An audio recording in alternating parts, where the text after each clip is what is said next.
Hello Stampin' friends, this is Trina Brower here today with a quick video showing a double page 12 by 12 scrapbook layout that I've done using the Flowering Cactus stamp set and the coordinating dies that go with it from the mini catalog, the January to June 2021 Stampin' Up! Mini catalog.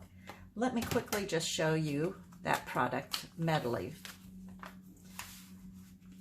This is especially wonderful for somebody like me who lives in the Southwest, but I wanted to remind you not only about the stamp set and the coordinating dies, but some of the other products that go with this. And that is this designer series paper here and some of the felt stitched flowers. This particular piece of designer series paper, it has been created that you can use the coordinating dies and cut those out from that designer series paper, which has been fabulous to use. Once again, it's the Flowering Cactus stamp set, and then the coordinating dies that I used today, of course, are this die, this one, and then this one I used also. So, and we'll just be doing a tiny bit of stamping using this little stick-like feature and these flowers here. All right, let me show you kind of up close, once again, that designer series paper. I don't have all of the sheets here because I have really been using this paper. This is, of course, 6 by 6, 48 sheets. There are 8 each of 6 double-sided designs, and the colors in this are Calypso Coral, Highland Heather, Mint Macaroon, Mossy Meadow, Pear Pizzazz, and White Course. All right, let's see my first page of my double page layout. All right, I really enjoy making 12 by 12 scrapbook pages, so I find it rather hard for me to use the 6 by 6 paper.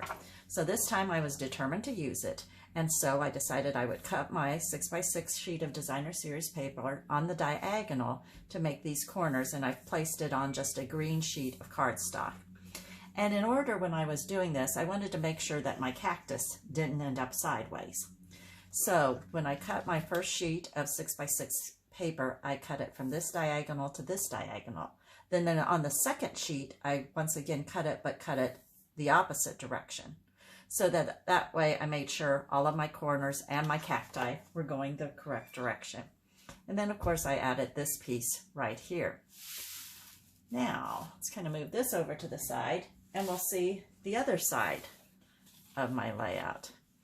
And here is where I took and cut my designer series paper all in 1-inch strips. So I had 1-inch strips. I simply placed them down on there and then added the other strip so I could get a full strip wherever I wanted it. Now, most of the time I didn't have to worry about connecting images because they were varied enough that it wouldn't matter, except for right here, maybe where you want to see all your cactuses going the same way. And this right here, where you can see I was off a little bit, I wasn't going to worry about because I figured my photo mat would probably cover that. And if for some reason it didn't, I can assure you there will be an embellishment there that will be covering it. Next, I decided it was time that I was going to start placing some of my embellishments around. So let me get this in view a little bit better for you. Okay.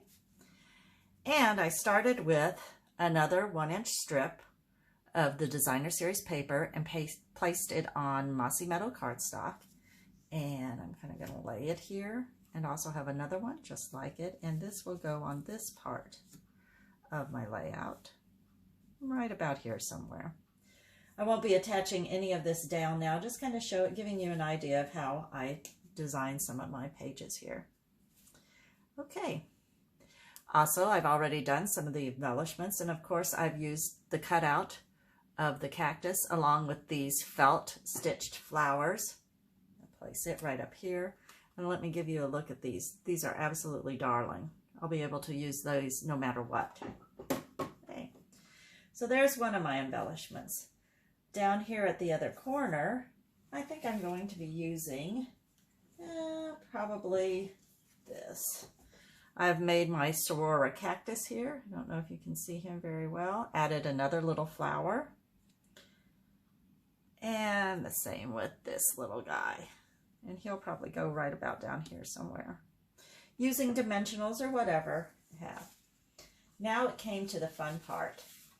And I did do some stamping on this. I'm going to use this to add another little element to my page.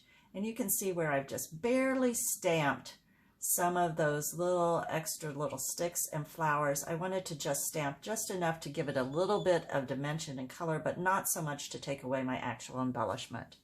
So that'll be going right about here. And then the embellishments that I'm going to be adding to it are about the same again. Once again, this guy and two others. Maybe put him up here, this one here, this one here.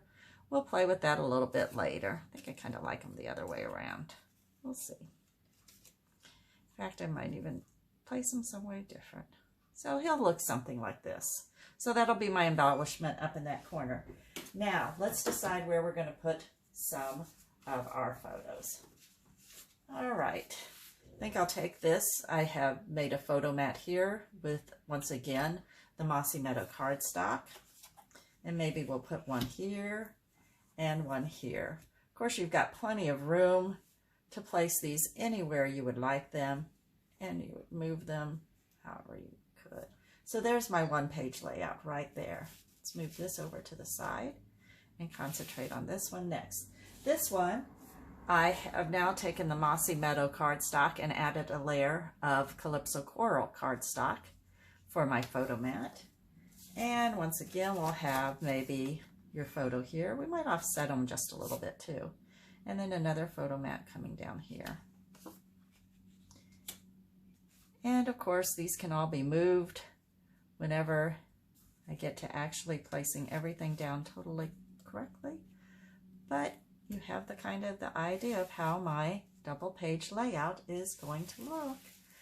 So just a quick little video showing you how I used the 6x6 Designer Series paper for this scrapbook layout. I hope you enjoyed this video. It's been fun showing you my creation. If you ever need to get hold of me, of course you can reach me at trennabrower@gmail.com, or of course any of the blog or trennabrower.stampinup.net or my website. Thank you once again. Hope you enjoyed the video. Bye-bye.